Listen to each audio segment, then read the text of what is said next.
Let's make rich, fudgy chocolate chip brownies, the kind that's gooey in the middle and loaded with melty chips.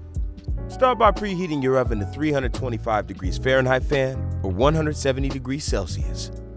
Grease and line a 13 by 10 inch baking tin. Something like the Ooni Detroit style pizza pan is perfect here. In a saucepan, gently melt together your chocolate and butter.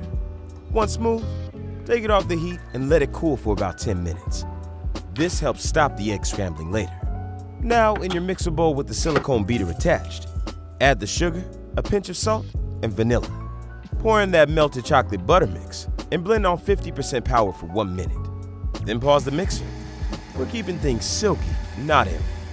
Overmixing adds too much air and messes with that fudgy texture. Turn the mixer up to 70% and add your eggs one at a time, with about 60 seconds between each.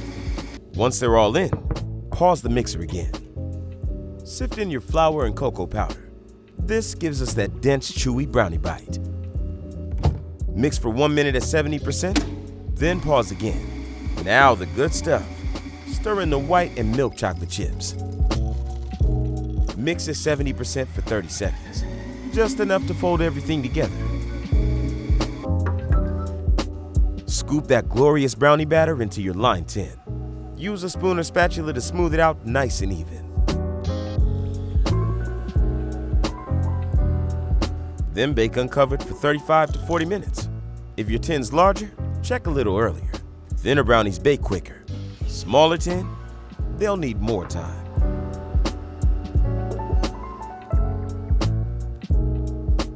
Once they're done, leave them to cool in the tin. Trust me, it's worth the wait.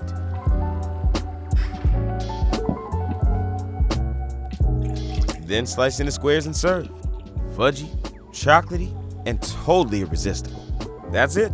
Baker quality brownies right from your kitchen. Hit like if you're drooling already, and subscribe for more simple, satisfying bakes.